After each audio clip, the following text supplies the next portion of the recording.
విశేషంగా సూరజ్‌భాయ్ దగ్గర వాళ్ళు సేవనిస్తూ ఉంటారు. అంతేకాకుండా బాబా ఇంటివి ఏదైతే పెద్ద పెద్ద ప్రాజెక్ట్స్ జరుగుతాయో వాళ్ళ గైడ్లైన్స్ ద్వారా ప్రాజెక్ట్స్ ముందరికి సాగుతూ ఉంటాయన్నమాట. ఆ సేవార్థమే అన్నయ్యని పిలిపించటం జరిగినింది. అన్నయ్య అన్నారు, చాలా టైటు, రేపు ఉదయానికే వెళ్ళిపోవాలి కాబట్టి క్లాస్ చేయలేము అనేసి. అన్న 1 గంట ఇవ్వండి చాలు, మేమందరం కూడా సంతృప్తి అవుతాము అని చెప్పి. సో వెంటనే అన్నయ్య దానికి అనటము, క్లాసు చేయటము జరిగినింది. సో అన్నయ్యకి మనందరి తరపు నుండి కూడా తిరుపతి క్షేత్రానికి స్వాగతం స్వాగతం స్వాగతం. ओम शांति। आप सब ठीक है? अच्छे हैं? మీ అందరూ బాగున్నారా అని అడుగుతున్నారు. अव्यक्त मास आरंभ हो रहा है तो कुछ प्लान बनाया है? అవ్యక్త నెల ప్రారంభం అయ్యింది కదా, ఏమైనా ప్లాన్ చేసుకున్నారా అని అడుగుతున్నారు. बाहर वाले भी बहुत अच्छी तरह से भक्ति कर रहे हैं, कहो भक्ति कर रहे हैं।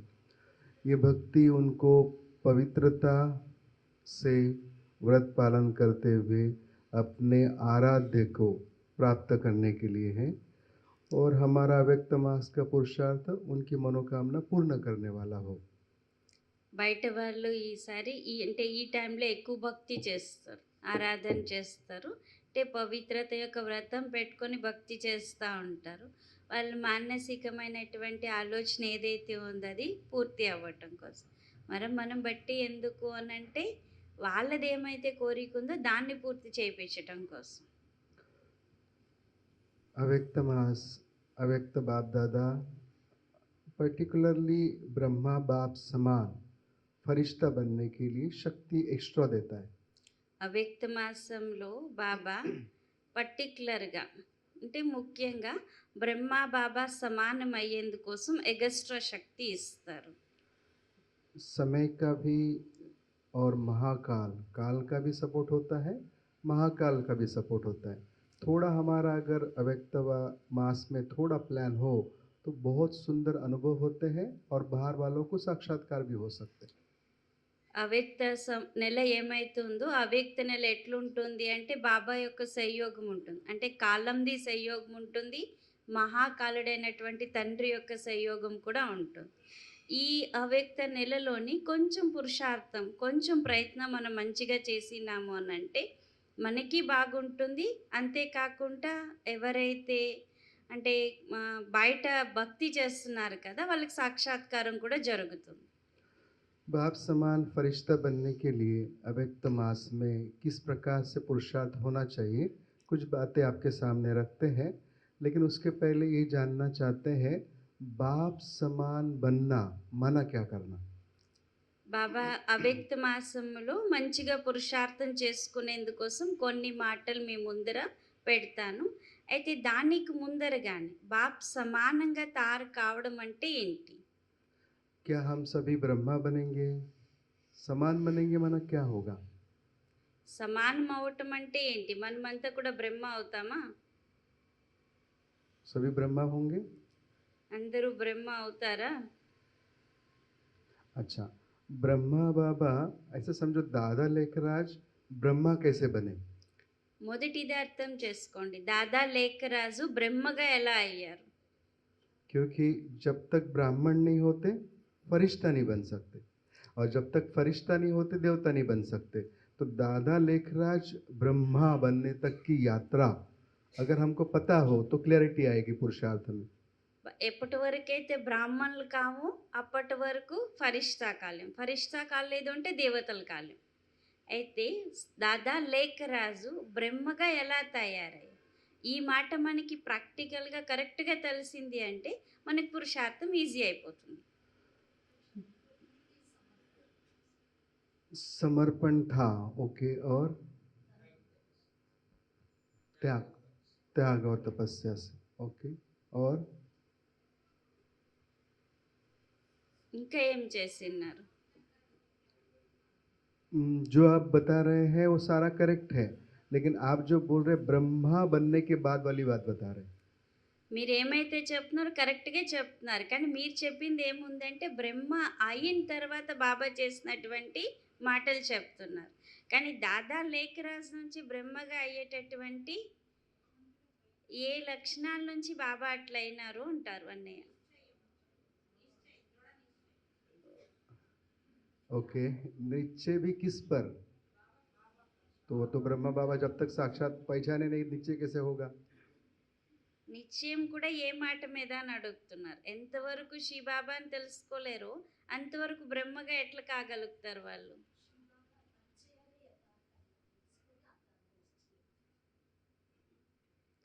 क्या बोल रहे? शिव बाबा का परिचय यथार्थ जान करके वो ब्रह्मा बने।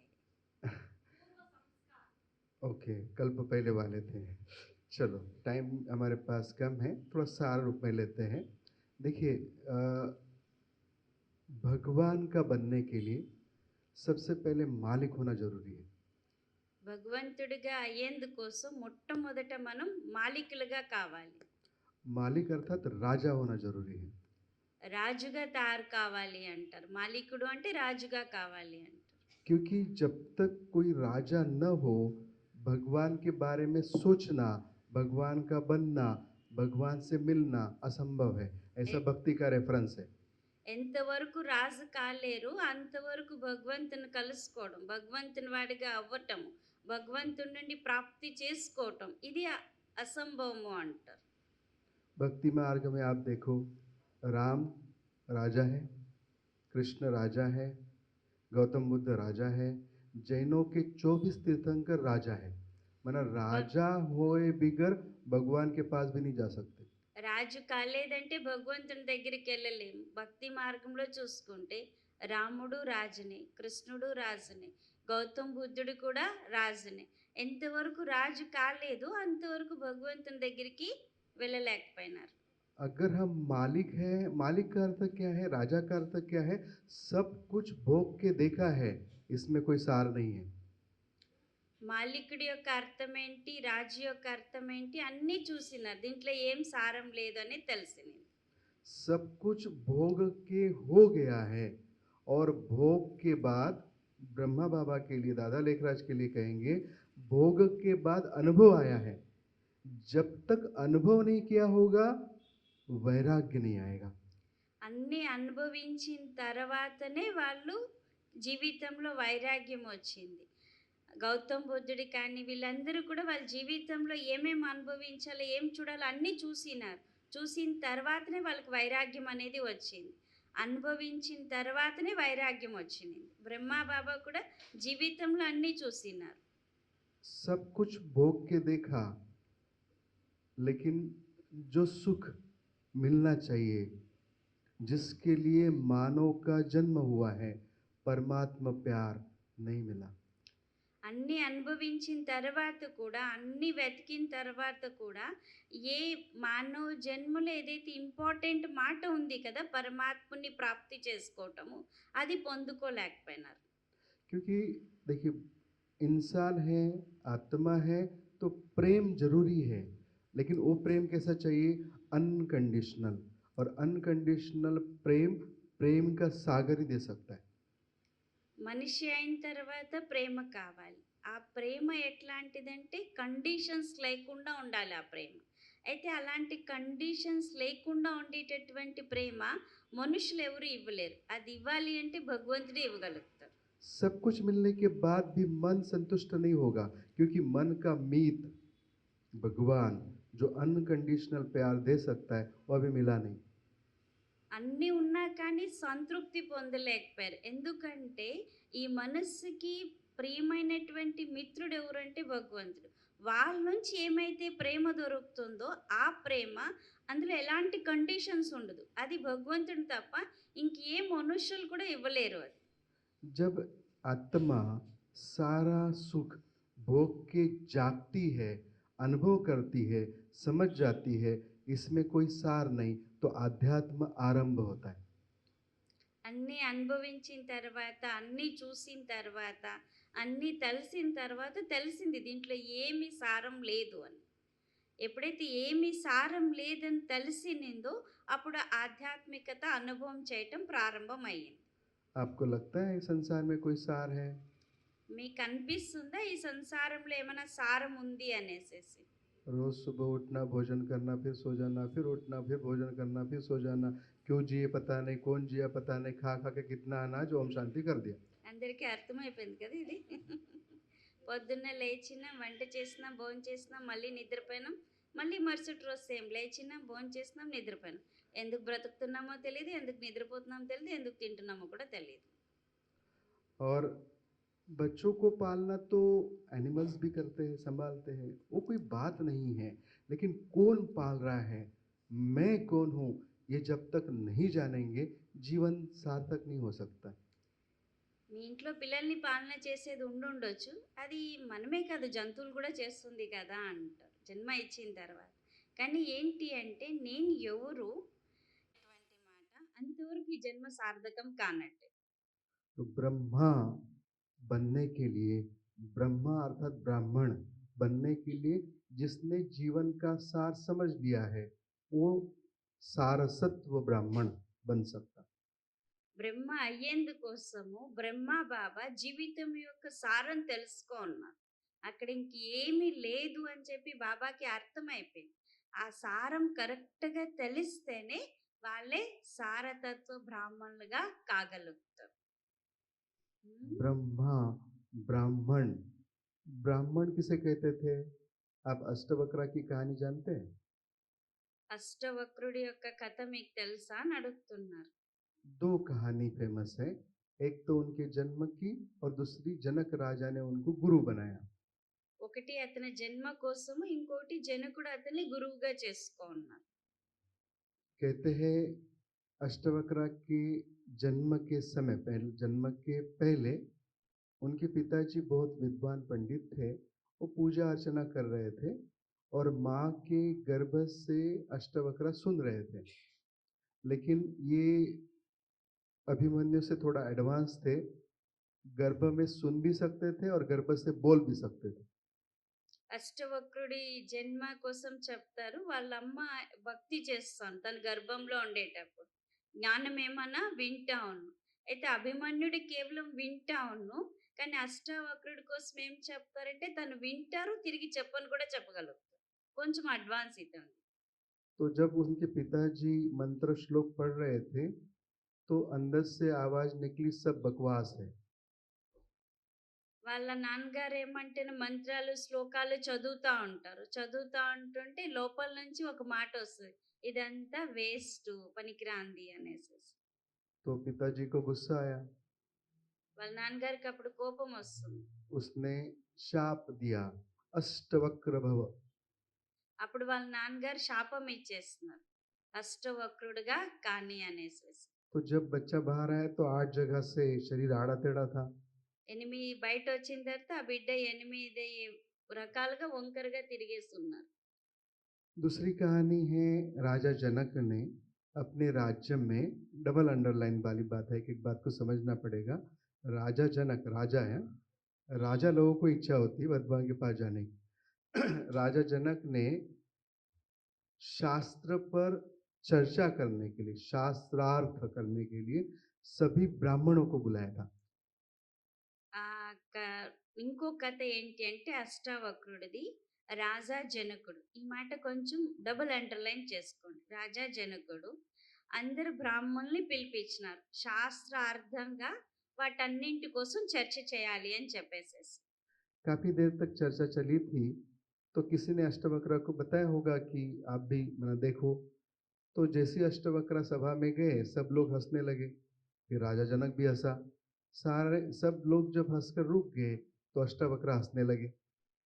అయితే ఆ చర్చ బ్రాహ్మణులంతా చర్చ జరుగుతుంది. జరుగుతా అనేటప్పుడు అష్టావక్రుడు అక్కడికొస్తారు అతను.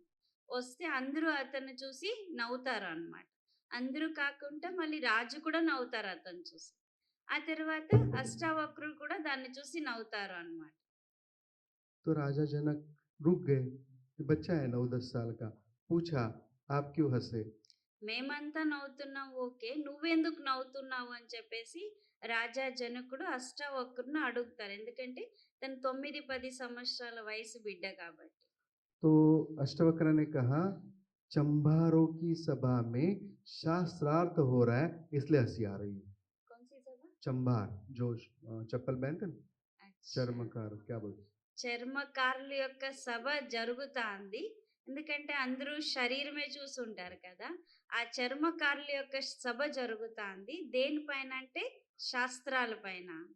क्योंकि शास्त्र पर बात करने की अथॉरिटी सिर्फ और सिर्फ ब्राह्मणों को है। ఎందుకంటే శాస్త్రాల కోసం మాట్లాడేటటువంటి ఆ అథారిటీ కేవలం బ్రాహ్మణులకు మాత్రమే ఉంటుంది. కానీ ఇక్కడంతా కూడా చర్మకారులు కూర్చున్నారు. చెప్పులు కుట్టే వాళ్ళు ఉన్నారు అంటారు. क्यों बोला होगा चंबार? ఎందుకు అష్టావక్రుడు ఆ మాట చెప్పారు? तो माना सार क्या हुआ, अगर हम सॉरी हाँ थोड़ा कुछ बात अपनी फैमिली है ना इसलिए खुल के बोल रहे हैं। अगर हमें शरीर दिखता है या हम देखते हैं तो सॉरी हम ब्राह्मण नहीं। ఇది ఫ్యామిలీ కదా! ఫ్యామిలీ కాబట్టి ఇంట్లో మాటలు అందరూ మాట్లాడుకుంటున్నాం. అయితే నేను దీంట్లో ఒక మాట చెప్తాను. ఒకవేళ ఇప్పటికి మనకి ఇంకా ఎవరిదైనా శరీరం కనిపిస్తాంది. ఆ శరీరం పైన ఇంకా మన దృష్టి పోతాంది అంటే ఇంకా మనం బ్రాహ్మణులు కాలేదు అనేసి. और जब तक ब्राह्मण नहीं बने ఏ वरिष्ठ नहीं बन सकते। सो ब्राह्मण अर्थात दो बातें हैं, एक जिसने जीवन का सार अनुभव से देखा है, एक और दूसरी बात जिसने जाना है मैं शरीर नहीं हूं, न सारा संसार जो भी है सब आत्मा शुद्ध पवित्र को देखते। బ్రాహ్మణులు అంటే శరీరం చూసేదే వద్దు అంటారు. కేవలం ఏం కనిపించాలంటే ఆత్మ కనిపించాలి. అది కూడా శుద్ధమైనటువంటి ఆత్మ. तो ब्रह्मा की जर्नी आरंभ करने के लिए अनुभव, लेकिन आप कहेंगे चलो जो गृहस्थी परिवार वाले हैं उनको तो सारा अनुभव है, लेकिन कुमार कन्या के पास क्या अनुभव है? మీరు ఈ మాట కూడా అనొచ్చు. బ్రహ్మబాబా అంటే జీవితంలో అన్ని అనుభవం చేసిన తర్వాత కదా అయ్యింది. కానీ కుమార్స్ దగ్గర ఏం అనుభవం ఉంది? ఇంకా జీవితం ఏం చూడలేదు కదా! అని కొంతమంది కుమార్స్ అలా కూడా అనుకోవచ్చు. लेकिन बाबा ने कहा है चलो आपको तो एक ही जन्म का मतलब सभी को अनुभव है, लेकिन आप तो एक जन्म जानते हैं, हम सब ने कितने जन्म अनुभव किया है? మనమంతా ఇప్పటివరకు ఎన్ని జన్మల అనుభవం చేసినాము? 63 जन्म भोग चुके हैं और कितना भोगेंगे? 63 జన్మల అనుభవం చేసినాము. ఇంకేం అనుభవం చేయాలి?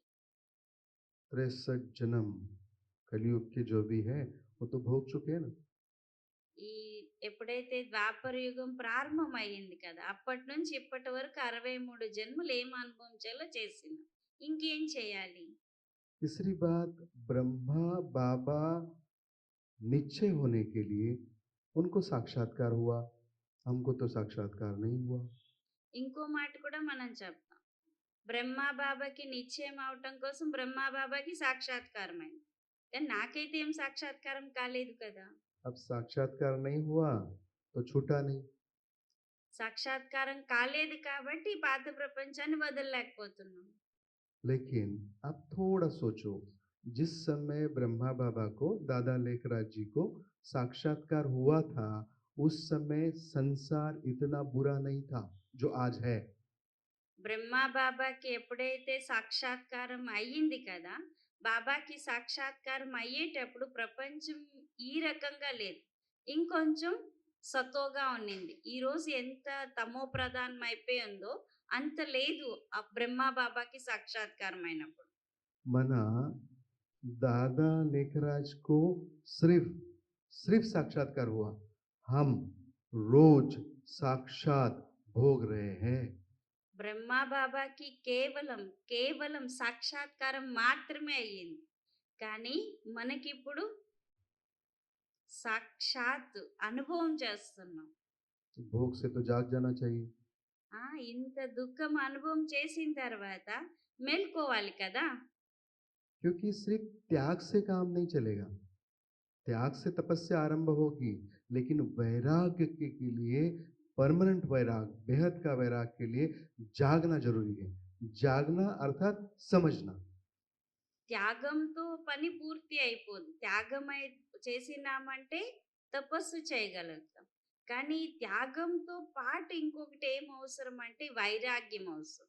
ఆ వైరాగ్యం కూడా అప్పటికప్పుడుకొచ్చే వైరాగ్యం కాదు. ఈ దృశ్యం చూసుకొని దేని కాదు. పర్మనెంట్. కరెక్ట్ వైరాగ్యం రావాలి. तो वैराग्य अनुभव से और अनुभव से जब जागते हैं तो पक्के ब्राह्मण ब्रह्मा समान यात्रा आरंभ हो सकती है। ఎప్పుడైతే అనుభవం నుండి వైరాగ్యం రావాలి. అనుభవం నుండి వైరాగ్యం వచ్చినింది అంటే అప్పుడు బ్రహ్మ, బాబా సమానంగా పక్కాగా తారీ కాగలుగుతాం. मालिक मालिक का बनने के लिए मालिक होना अर्थात दाता बनना। आप ब्रह्मा बाबा की दादा लेखराज के जीवन में भी देखो, एक कहानी कहते हैं, दादा अपने परिवार को सारे गंगा जी पर लेके जाते और सबके हाथ में कॉइन देते और कॉइन नदी में डालने के लिए बोलते। ये तो बहुत लोग करते होंगे, हम लोग भी किए हैं। लेकिन उसके बाद जो दादा बोलते थे, इन सब का पुण्य जग के कल्याण के लिए हो। బా ఇంకోటేం చెప్తారంటే దాతగా కావాలి అంటారు.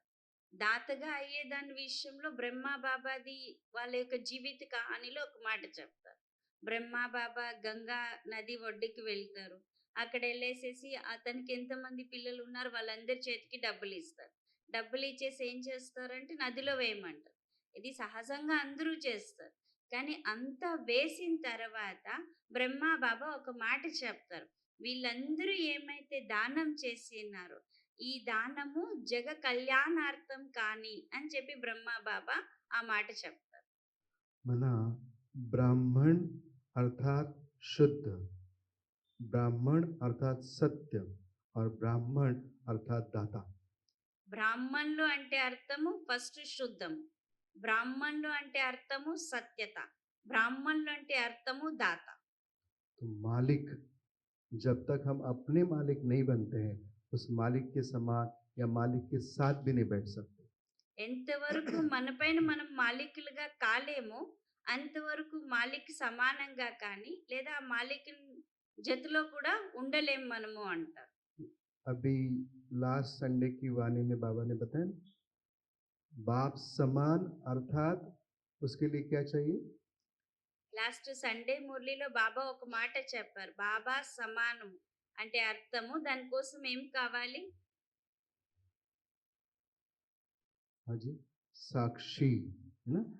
जब तक साक्षी नहीं होते, साथी के समान नहीं होते, तो साथी के साथ का अनुभव नहीं होता। ఆ మురళిలో బాబా ఒక మాట ఏం చెప్పినారు? సాక్షి. ఎంతవరకు సాక్షి కాలేమో అంతవరకు సమానం కాలేము. సమానం కాలేము అంటే తోడు యొక్క అనుభవం కాదు అన్నారు. जैसे शिव बाबा सारे संसार को, अपने बच्चों को भी साक्षी होकर देखता है, तो हमें वर्तमान समय या आने वाले समय में साक्षी का अभ्यास बहुत अच्छी तरह से होना चाहिए। వర్తమాన సమయానుసారం కానీ భవిష్యత్ కోసం కానీ సాక్షి యొక్క ఈ అనుభవం చాలా చేయాల్సి ఉంటుంది మనం. व्यक्त स्थिति बनाने के लिए, लेकिन उसके आधार के लिए ये क्लैरिटी चाहिए, संसार हमें आकर्षित ना करे, कोई सार नहीं है, और हम शुद्ध पवित्र ब्राह्मण हैं, अशुद्धि को नहीं छूते हैं, और दाता है, देना है, लेना नहीं।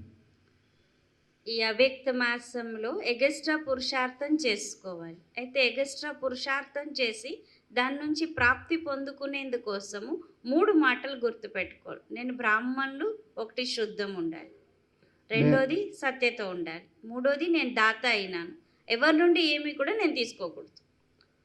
हम आपके सामने अव्यक्त मास के लिए 7 अवस्था वाला पुरुषार्थ बताते हैं। तो सारे दिन में एक एक घंटा भी करते हैं तो 7 अवर्स हो सकता है। నేను మీకు ఈ అవ్యక్త మాసం కోసము నా ఒక 7 మాటలు మీ ముందర చెప్తాను. రోజంతా ఇది చేస్తూ ఉన్నారు అని అంటే 7 గంటలు అవుతుంది అంటారు.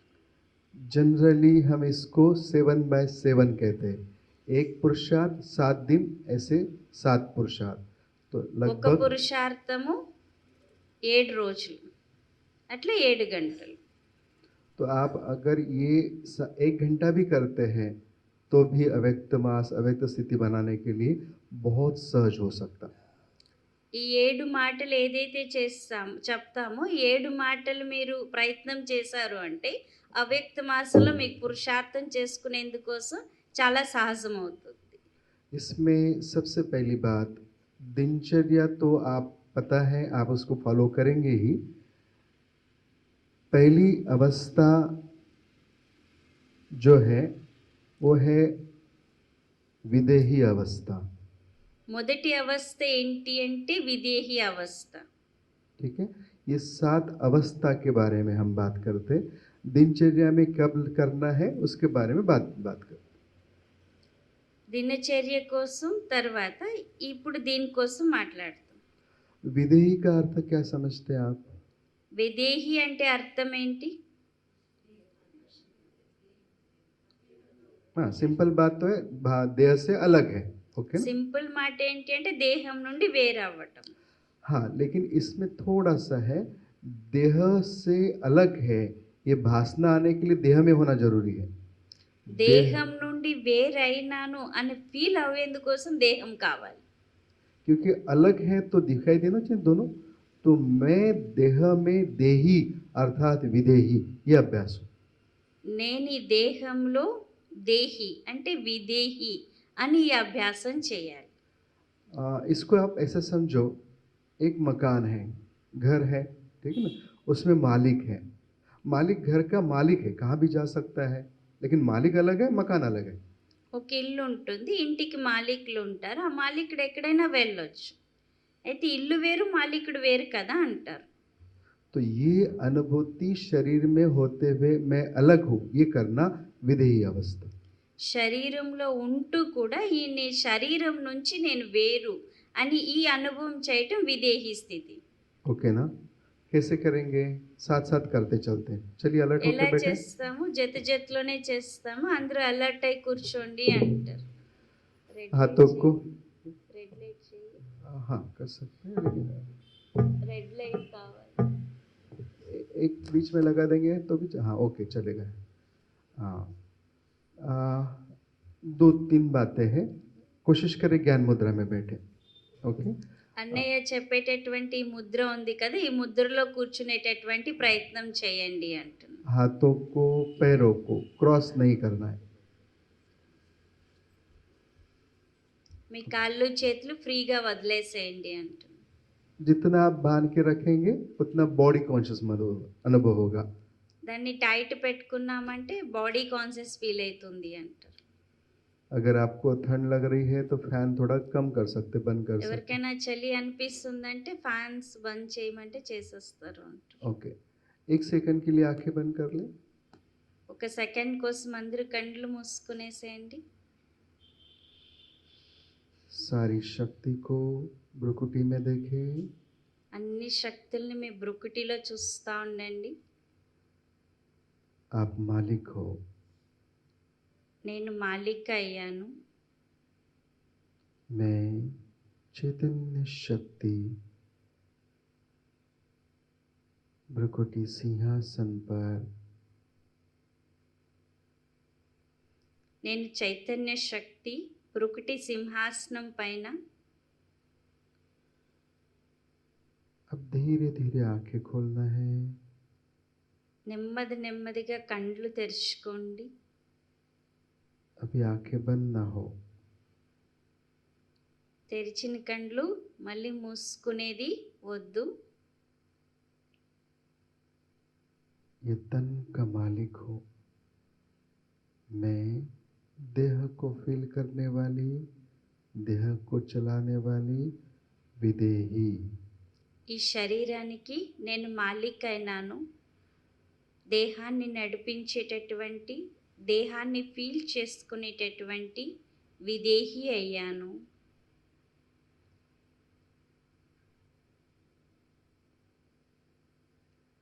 कर्म इंद्रियों की मालिक चैतन्य शक्ति मैं विदेही।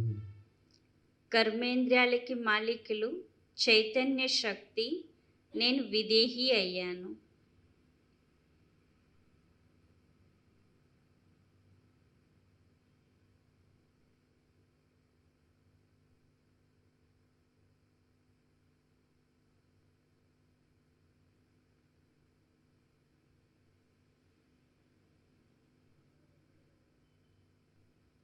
भ्रकुटी सिंहासन पर ब्रेन के पास चमकता हुआ सितारा, బ్రుకుటి సింహాసనంలో బ్రెయిన్కి దగ్గరలో మెరిసేటటువంటి నక్షత్రాన్ని. मैं मालिक चैतन्य शक्ति हूँ. నేను మాలికుణ్ణి, చైతన్య శక్తిని.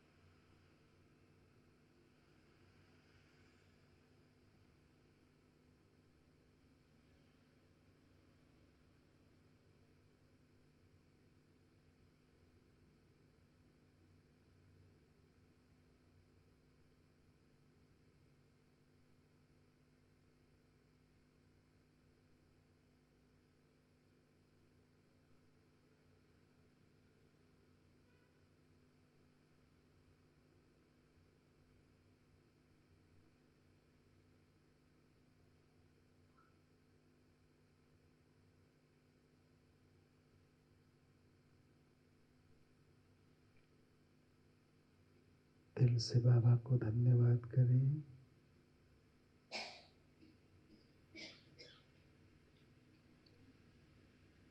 अपने आप को भ्रकुटी सिंहासन पर ब्रेन के पास तन का मालिक,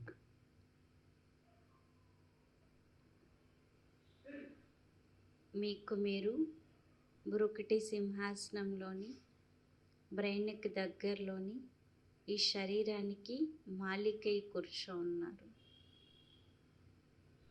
अब हम पहले दूसरी अवस्था की प्रैक्टिस कर लेते हैं. अब आपको विजुलाइज करना है जिससे ब्रेन के पास स्विचेस है और सारे स्विचेस से हम पूरे तन को कंट्रोल करते हैं. మొదట బ్రెయిన్ దగ్గర కూర్చుని ఈ పూర్తి శరీరానికి నేను మాలిక అని చెప్పి తెలుసుకోండి. ఇది అనుభవం చేయండి. ఆ బ్రెయిన్ దగ్గర స్విచెస్ ఉన్నాయి. ఆ స్విచెస్ అంతటినీ కూడా నేను కంట్రోల్ చేస్తున్నాను. जिससे हवाई जहाज को पायलट कंट्रोल करता है, ఎట్లా ఏరోప్లేన్ని పైలట్ కంట్రోల్ చేస్తారో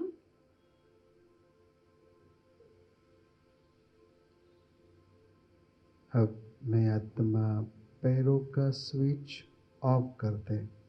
पैरों को रिलैक्स छोड़ दे. నేను ఆత్మ ఇప్పుడు కాళ్ళ యొక్క స్విచ్ ఆఫ్ చేస్తాను. కాళ్ళని రిలాక్స్గా వదిలేయండి. हाथों का स्विच ऑफ कर दे. हाथों को रिलैक्स छोड़ दे. చేతుల యొక్క స్విచ్ ఆఫ్ చేసి చేతుల్ని రిలాక్స్గా వదిలేయండి.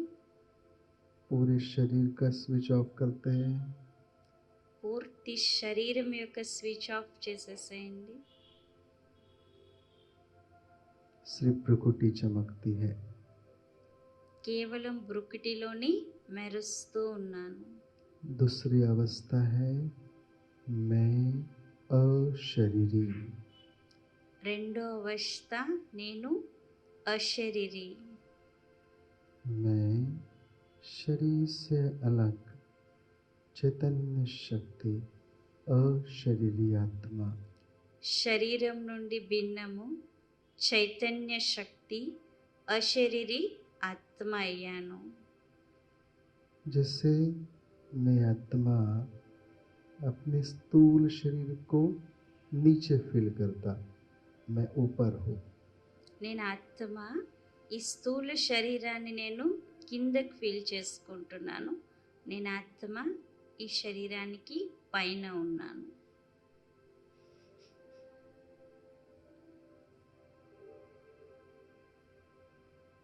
कंप्लीट लाइट, प्रकाश भी और हल्का भी. నేను కంప్లీట్ లైట్ అయినాను, ప్రకాశము ఉన్నాను, తేలికగా కూడా ఉన్నాను.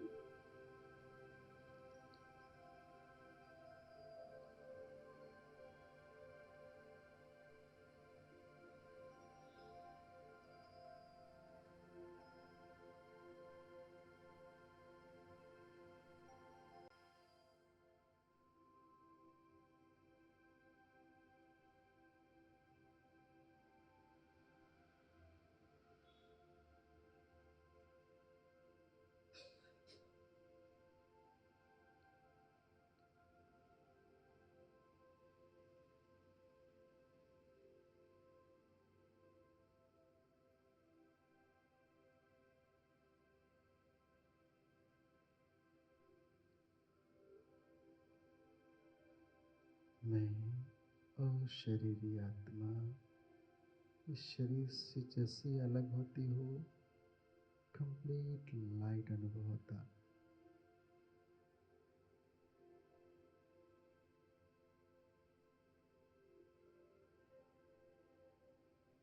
ఈ శరీరంలో నేను ఎప్పుడైతే భిన్నం అవుతున్నానో కంప్లీట్గా తేలికతనం అనుభవం అవుతాను.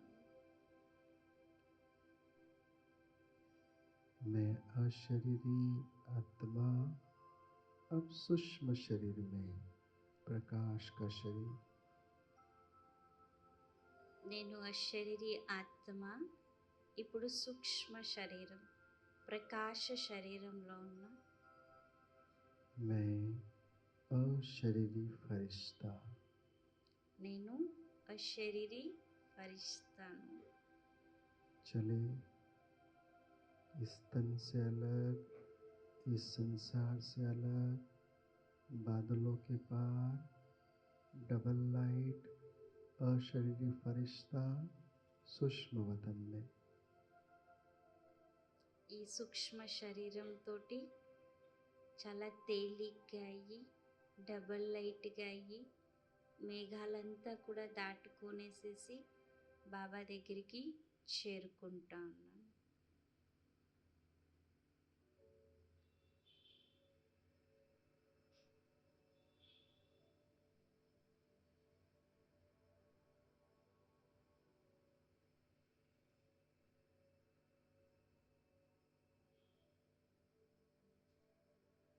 सूक्ष्म शरीरधारी फरिश्ता, फरिश्ता लोक में फरिश्तों के बादशाह बाप दादा के सम्मुख,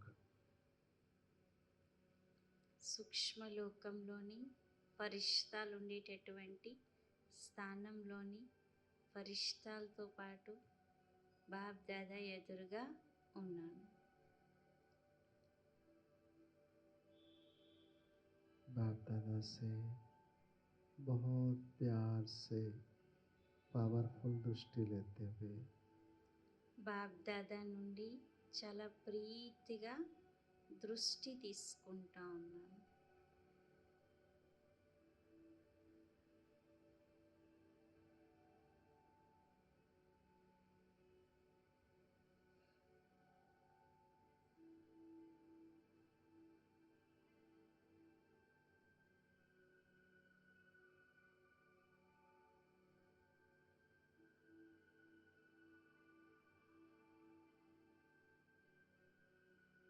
दिल से बाबा का धन्यवाद करते हुए फिर మనస్ से वापस भ्रुकुटी सिंहासन पर। మనస్ఫూర్తిగా బాబాకి ధన్యవాదాలు చెప్తూ భృకుటి యొక్క సింహాసనంలోకి వచ్చాను. ओम शांति। ఓం శాంతి. व्हाइट लाइट कर दो। 7 अवस्था है, 7 सतो प्रधान शुद्धि के लिए। पहला है देह से अलग बट फील करने के लिए देह में, तो विदेही। पहला क्या है? विदेही। दूसरा अशरीरी। बोलो दूसरा क्या है? మొదట విదేహి, రెండోది ఏంటి అంటే అశరీరి. ओके, ठीक है। तीसरा है जैसे हम शरीर से अलग होते हैं तो अपने आप सूक्ष्म शरीर मिलता है, तो यात्रा के लिए हमको चाहिए सूक्ष्म शरीर। सो अशरीरी फरिश्ता। అశరీరి అయిన తర్వాత ఏమవుతుంది? దేహం నుండి భిన్నమవుతుంది. భిన్నమైనాము అంటే తనకి తానుగానే అప్పుడు ఏమవుతుంది అంటే సూక్ష్మ శరీరం లభిస్తుంది, సూక్ష్మ దేహం లభిస్తుంది. सो 3 अवस्था है, 3 अवस्था है। కాబట్టి 3 స్థితులు. पहला पहला पहला नहीं, पहला फर्स्ट वन, हाँ रिवाइज करना है। पहला మొదటిది ఏంటి? नहीं, सभी भाषा में एक तो एक ही होगा ना, ये ఏక్ तो తో उंगली। ఏకీ. हाँ, तो फिर ఒకటి हाँ, చూపిస్తున్నామంటే मैं ఒకటే उंगली दिखा కదా. इसीलिए बोलिए पहला అంటే మొదటి पहला पहला पहला भाई लोगों का मौन है యాజ్ గురువార్ కదేమో. तो मौन होता है అన్నయ్యలు ఏం మాట్లాడట్లేదు మౌనం అంటే గురువారం మౌనం అని చెప్తున్నా. नहीं तो खाने का मौन होना चाहिए नहीं खाने का तो नहीं रहेंगे क्योंकि बाबा को खिलाते, बाबा हमको अच्छा बोलिए खिलाते. पहला पहला पहला पहला दूसरा दूसरा दूसरा दूसरा तीसरा फरिश्ता ओके अशरीरी फरिश्ता फरिश्ता बोलेंगे चले फरिश्ता बोलिए तीसरा तीसरा तीसरा तीसरा पहला ओके आपको पक्का हो गया अब एक्चुअल क्या है ये वर्ड्स भी अंदर जाना उससे स्मृति से समर्थी आएगी ఈ మాటలు లోపలికి వచ్చేసినాయి అని అంటే గుర్తొస్తుంది అంటే స్మృతి నుంచి సమర్థత వస్తుంది. ओके चौथा है निराकारी నాలుగోది ఏంటి అంటే నిరాకారి. ओके निराकारी निराकारी धाम में निराकारी स्मृति तो निराकारी अवस्था నిరాకారి ధామంలో నిరాకారి స్మృతి, అప్పుడు అది నిరాకారి అవస్థ. ओके ना माना बाबा भी निराकारी धाम भी निराकारी मैं भी निराकारी तीनों का अनुभूति निराकारी బాబా अवस्था। నిరాకారు, ఉండేటటువంటి స్థానం నిరాకారు, నేను నిరాకారు, మూడు కూడా నిరాకారి స్థితి.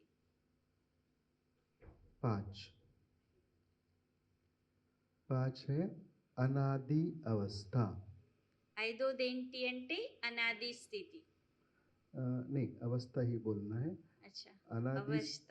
हाँ 5 स्वरूप है ना तो अनादि स्वरूप और अनादि अवस्था इसमें थोड़ा अंतर है అనాది స్వరూపానికి అనాది అవస్థకి రెండింటికి వ్యత్యాసం ఉంది. अनादि स्वरूप में 7 गुण अनादि अवस्था में अनादि वाला सब कुछ गुण भी शक्ति भी संस्कार भी सब कुछ అనాది స్వరూపంలో కేవలం 7 గుణాలు అనాది స్వరూపంలో. కానీ అనాది అవస్థ ఏంటి అంటే గుణాలు ఉంది, శక్తులు ఉంది, బాబా ఇచ్చేది అన్నీ ఉంటుంది అక్కడ, సంస్కారం ఉంటుంది, అన్నీ ఉంటుంది అక్కడ. ओके कितना हो गया 5 हो गया 6 बिंदु रूप ఆరోది బిందు రూపము, और 7 बीज रूप ఏడోది బీజ రూపము. सब में थोड़ा थोड़ा अंतर है लेकिन एक दूसरे के साथ कनेक्शन है అన్నింటికి కూడా కొంచెం కొంచెం వ్యత్యాసం ఉంది, కానీ ఒకదానికోటి కనెక్షన్ ఉంది. मना ये मेरा अपना फीलिंग है I am not declaring something ये जो 14 साल तपस्या चली है इन बातों का बहुत गहरा अर्थ दादी लोग समझे हैं अनुभव किए हैं నేను నా ఫీలింగ్స్ చెప్తున్నాను, నేను డిక్లరేషన్ ఇస్తా ఉండలేదు ఈ మాట కోసము. దాది వాళ్ళు ఏదైతే 14 సంవత్సరాలు బట్టి చేశారు కదా, వీటన్నింటినీ కూడా సంపూర్ణంగా అనుభవం చేశారో అని అనిపిస్తుంది. क्योंकि जब तक आप अलग होना शुरू नहीं करते हैं शरीर से अलग होने से ही शरीर छोड़ना सहज होगा శరీరం నుండి భిన్నమయ్యే అభ్యాసం ఉంటేనే శరీరం వదలటం ఈజీ అవుతుంది. क्योंकि अंत समय उसकी याद हो पेन ना हो లాస్ట్ వచ్చేటప్పుడు ఒక్క బాబానే గుర్తుండాలి, ఇంకేది గుర్తుండేది వద్దు, ఏ బాధ ఉండేది వద్దు. तो ये 7 अवस्था में अंतर क्या है एक एग्जाम्पल मैं आपको बताता हूँ ఈ 7 స్థితిలో ఏదైతే ఉంది కదా, 7 వేడిటి వాటికి వ్యత్యాసం ఏదైతే ఉందో ఆ వ్యత్యాసం నేను ఇప్పుడు మీకు చెప్తాను. एक एक व्यक्ति अपने घर में बैठा है घर अलग है व्यक्ति अलग है ओके ఒక వ్యక్తి వాళ్ళ ఇంట్లో ఉన్నారంటే ఇల్లు వేరు, నెక్స్ట్ ఇంటి యజమాని వేరు. फिर वो घर के बाहर आता है आंगन में ఆ ఇంటి నుంచి బయట వస్తారు. तो अशरीरी हो गए ठीक है ఇంటి నుంచి బయటికి రావటం అంటే ఆ శరీరం అయినట్టే కదా. फिर उसने ना अपनी कार से मॉल में गया ఆ తర్వాత అతను ఆయన కార్ తీసుకొని ఒక మంచి మాల్కి వెళ్ళినారు. तो जो यात्रा कार है ना वो फरिश्ता है ఆ యాత్ర వెళ్ళటానికి కార్ ఏదైతే ఉంది కదా అది ఫరిష్తా అయ్యింది. फिर आपको मॉल के अंदर जाना है तो कार को पार्क करना पड़ेगा మాల్ లోపలికి వెళ్ళాలంటే కారు బయట పార్క్ చేయాలి కదా. तो निराकारी मना सूक्ष्म शरीर को सूक्ष्म वतन में पार्क करना है అప్పుడు సూక్ష్మ శరీరాన్ని ఏం చేయాలి? సూక్ష్మవతనంలో పార్క్ చేసేయాలి. फिर हम मॉल में जाएंगे, निराकारी ఆ निराकारी धाम। తర్వాత మనం మాల్‌లోకెళ్ళినట్టు. అక్కడ నిరాకారి. अब मॉल में हमको जो चाहिए वो दुकान में जाना पड़ेगा ना, बहुत सारे आइटम्स हैं तो हमको మాల్ మాల్ ఎలా ఉంటుంది? ఏం కావాలంటే అది. పెద్ద అన్ని వస్తువులుంటాయి అక్కడ. तो हम अनादि स्टोर में जाते हैं, पर्टिकुलर स्टोर में जाना अनादि। అందులో పర్టిక్యులర్‌గా ఒక స్టోర్ ఉంటుంది. అనాది. अब स्टोर में भी हमको जो ब्रांड चाहिए, जो चीज चाहिए वो ढूंढना पड़ेगा, तो बिंदु। ఆ స్టోర్‌లో కూడా మనకి ఏ బ్రాండ్ కావాలి, ఏ వస్తువు కావాలో వెతుక్కుంటాం కదా! ఆ వస్తువు ఏంటి అంటే బిందు. और हमारी चॉइस को देखते हुए वो जो मॉल का मालिक है ना, उसने हमको पार्टनर बना दिया, तो बिजरू। మనం ఆ బిందుని ఆ స్టోర్‌లో మనం తీసుకుంటాంది బిందువు కదా! మన యొక్క సెలక్షన్ చూసి మాల్‌లో ఉండే అతను ఏం చేసాడంటే పార్ట్నర్ చేసుకున్నారు మనల్ని. పార్ట్నర్ చేసుకోవడం అనంటే అర్థము బీజరూప స్థితి.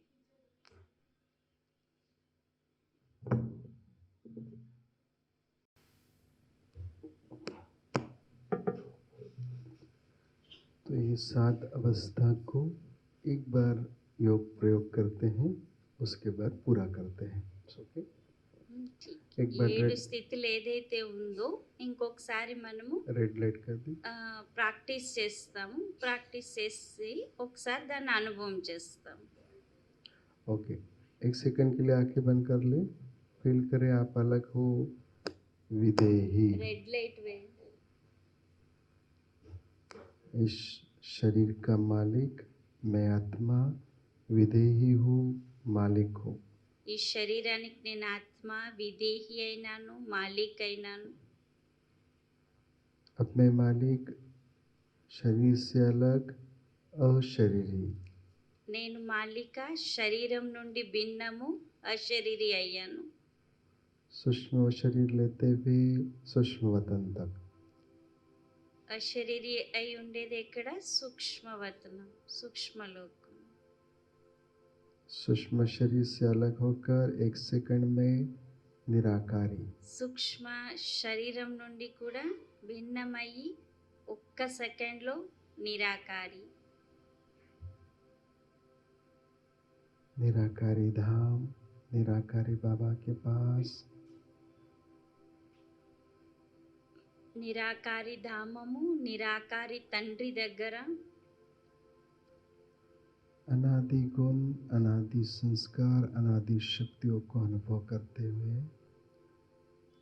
అనాది స్వభావము, అనాది సంస్కారము, అనాది శక్తుల్ని అనుభవం చేస్తూ मैं बिंदु। నేను బిందు.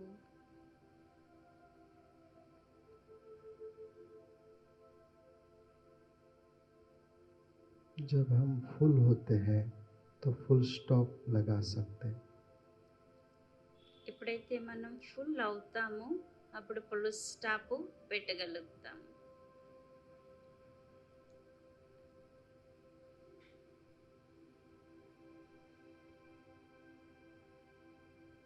मैं बिंदु, अब बीज रूप।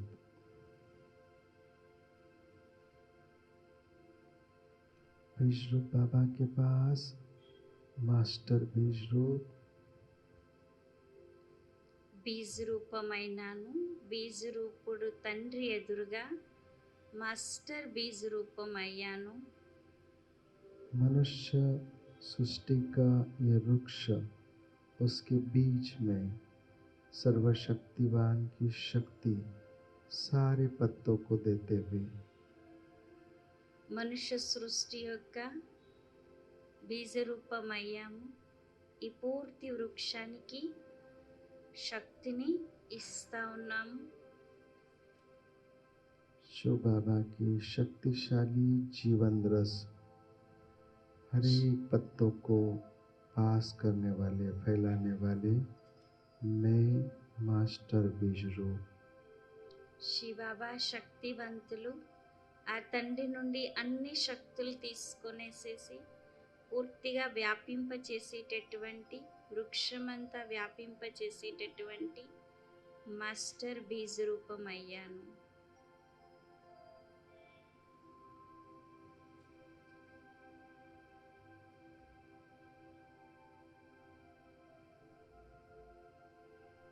बीज रूप अर्थात सारे सृष्टि के ज्ञान, पूरे 84 जन्मों का पाठ,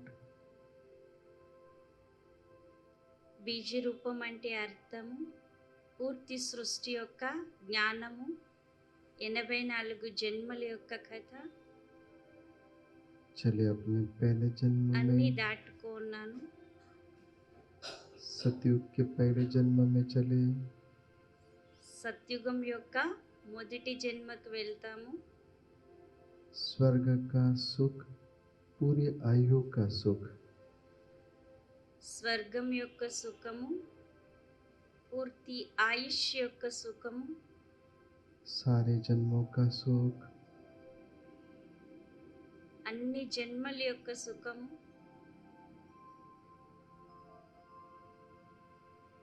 द्वापर में चले। देखे भक्ति की शुरुआत, अव्यभिचारी, बेहद के त्यागी, भगवान की प्राप्ति के लिए अपने संसार को छोड़ने वाले अव्यभिचारी भक्त। ద్వాపర యుగం వచ్చింది. ద్వాపర యుగంలో అవ్యభిచారి భక్తి ప్రారంభమయ్యింది.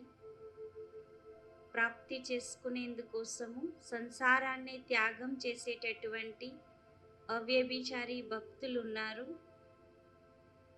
भगवान की एक झलक पाने के लिए अपना संसार, अपना देह तक बलि अर्पण करने वाले अव्यभिचारी भक्त थे।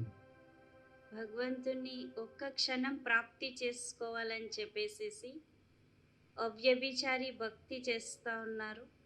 పూర్తి సంసారాన్ని త్యాగం చేసినారు. వాళ్ళ దేహాన్ని కూడా త్యాగం చేసేటటువంటి అవ్యభిచారి భక్తులు. उस भगवान की एक झलक पाने के लिए जो तरसते थे, कलयुग के अति के पहले, अंत होने के पहले भगवान ने हमें अपना बनाया। ఆ ఒక్క క్షణం దృష్టి పడితే చాలు అని చెప్పేసేసి అలాంటి పరిస్థితుల్లో కలియుగి లాస్ట్ సమయంలోని మనం భగవంతుని ప్రాప్తి చేసుకున్నాము. भगवान ने हमें अपना बनाया, हम पर अपना सब कुछ वारी करता। భగవంతుడు మనల్ని తనవారిగా చేసుకున్నారు.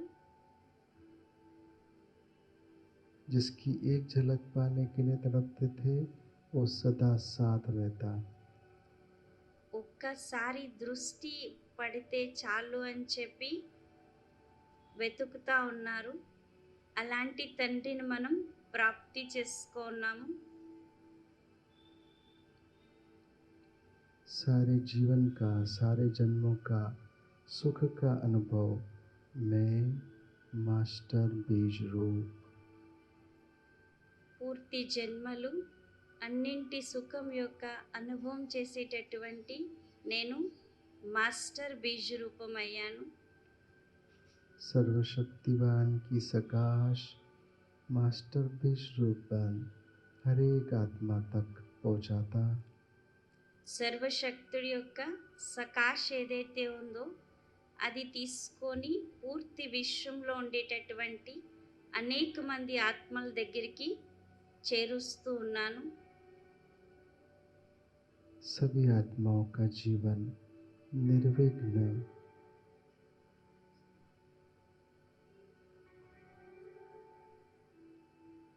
हर एक आत्मा भगवान की शक्ति से, जीवन रस से अपने जीवन को निर्विघ्न सुखी अनुभव करता। అందరి ఆత్మలు కూడా దాన్ని ప్రాప్తి చేసుకొని జీవితంలో నిర్విఘ్నతనాన్ని, సుఖీని అనుభవం చేస్తూ ఉన్నారు.